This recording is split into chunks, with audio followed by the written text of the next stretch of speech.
In the middle of Italy, there is a country so small that many travelers pass close to it without realizing they have nearly crossed an international border. San Marino is completely surrounded by Italy, landlocked in southern Europe, and covers just over 61 square kilometers, or about 24 square miles. Yet despite its tiny size, it is not a province, a region, or a symbolic historical district. It is a fully sovereign republic with its own institutions, its own elected legislature, its own heads of state, and a national identity that has lasted for centuries. San Marino is often described as one of the world's smallest countries, but its real story is not just about size. It is about survival, how a mountain community became a state, and how that state remained independent while empires, kingdoms, and modern nations formed around it. Geographically, San Marino sits on the northeastern slopes of the Apennine Mountains, the long mountain chain that forms the backbone of the Italian peninsula. Its most famous landmark is Monte Titano, the rugged mountain on which the capital, the city of San Marino, is perched.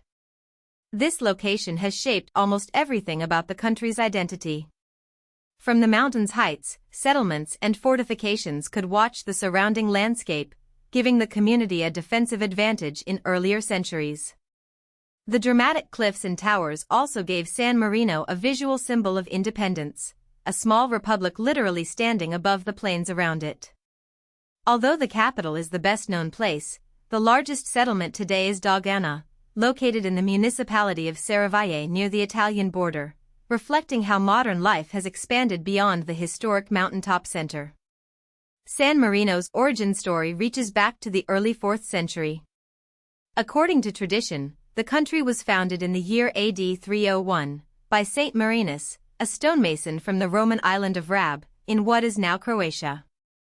The story says Marinus fled religious persecution during the reign of Emperor Diocletian and eventually settled on Monte Titano. There, he established a small religious community and built a chapel. Whether every detail of the legend can be verified is less important than what the story represents. San Marino sees itself as a community born from refuge, faith, and self-government. The country's name itself honors Marinus, turning a local founding tradition into a national identity. This origin claim is why San Marino is often called the oldest extant sovereign state and the oldest constitutional republic still in existence. The claim to be the world's oldest surviving republic is central to San Marino's reputation. Many states have ancient roots, but San Marino's case is unusual because its political identity is tied to continuity.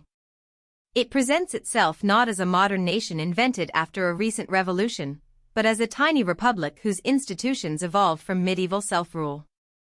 In Europe, where borders were repeatedly redrawn by wars, dynastic marriages, imperial ambitions, and nationalist movements, San Marino's survival is remarkable. It remained independent through the age of city-states, the rise of powerful Italian families, the unification of Italy, and the modern era of European integration.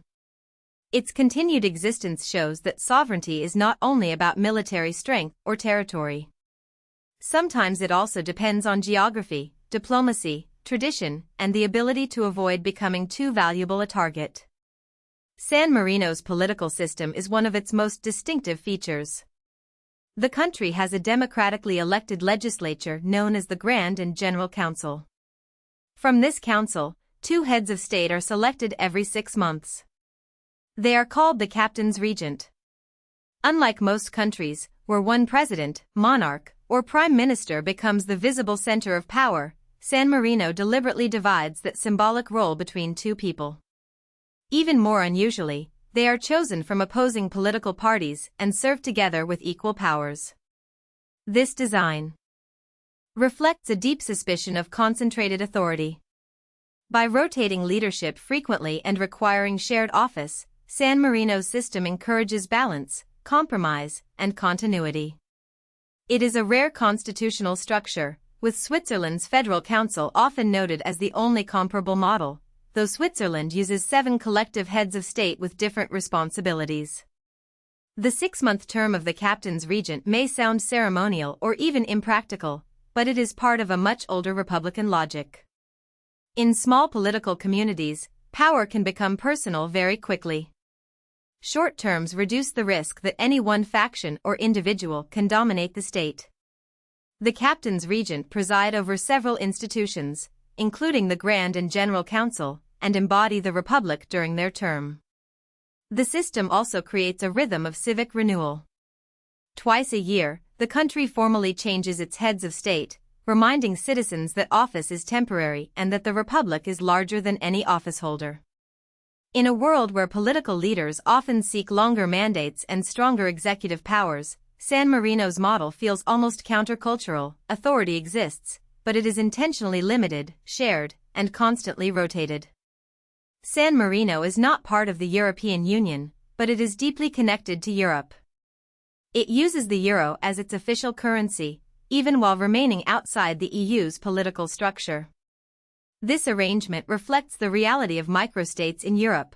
Full separation is almost impossible when a country is entirely surrounded by a much larger neighbor. San Marino's economy, borders, transport links, tourism, and daily life are closely tied to Italy and the broader European market. At the same time, staying outside the European Union preserves a distinct legal and political position. San Marino is also a member of the Council of Europe, connecting it to continental standards on democracy, human rights, and legal cooperation. Its relationship with Europe is therefore a careful balance, integrated enough to function, independent enough to remain itself. Language and culture also reveal San Marino's dual identity. The official language is Italian, which makes sense given its location and deep cultural connection to the Italian peninsula.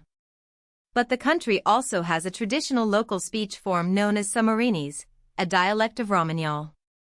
This detail matters because microstates often preserve identities that are more specific than national borders alone. San Marino is Italian-speaking, but not Italian.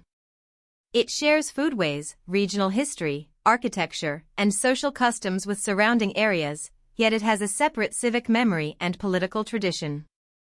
The difference is subtle but important. National identity here is not built on a radically different language or vast territory.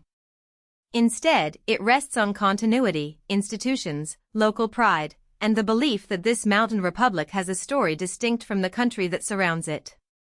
Despite its small population, a little over 30,000 people in the mid-2020s, San Marino ranks among the wealthiest countries in the world by GDP at purchasing power parity per capita. Its economy is based on a mix of finance, industry, services, retail, and tourism. Tourism is especially important because San Marino's historic center, mountaintop views, towers, and unusual status attract visitors looking for a country that feels both accessible and exceptional.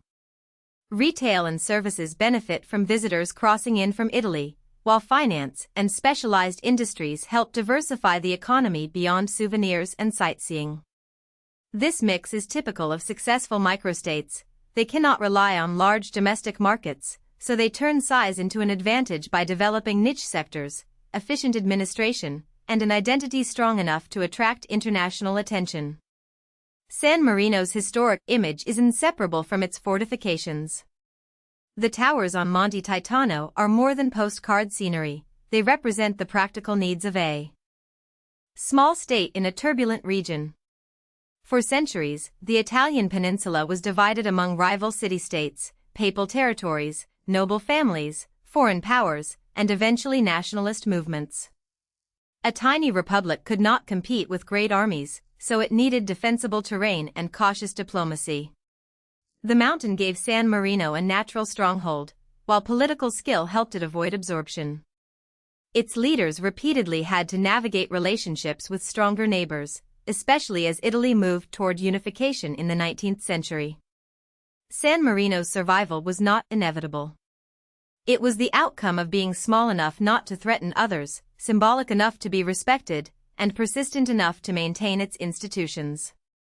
One of San Marino's most striking legal milestones is its early abolition of the death penalty. It was the first currently existing state to abolish capital punishment, doing so in 1865. Even before that formal abolition, the death penalty had reportedly not been used since the 1400s. This fact fits the country's broader image as a republic built around restraint, civic tradition, and limited authority. Of course, a small state is not automatically more humane or democratic simply because it is small.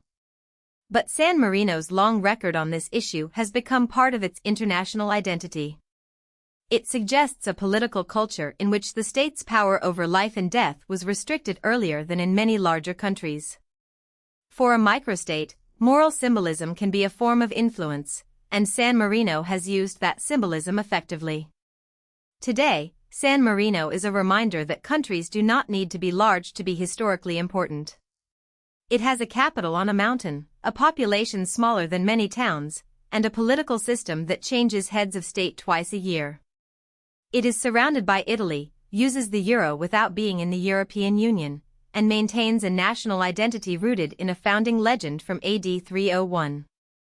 Its economy is modern, its institutions are old, and its survival challenges the assumption that only powerful states shape history. San Marino endures because it mastered the art of being small, defending its autonomy, adapting to changing Europe, and turning continuity into legitimacy. In a continent famous for vanished kingdoms and redrawn borders, this tiny republic remains one of history's most improbable survivors. If you found this helpful, please like this video and subscribe for more explainers.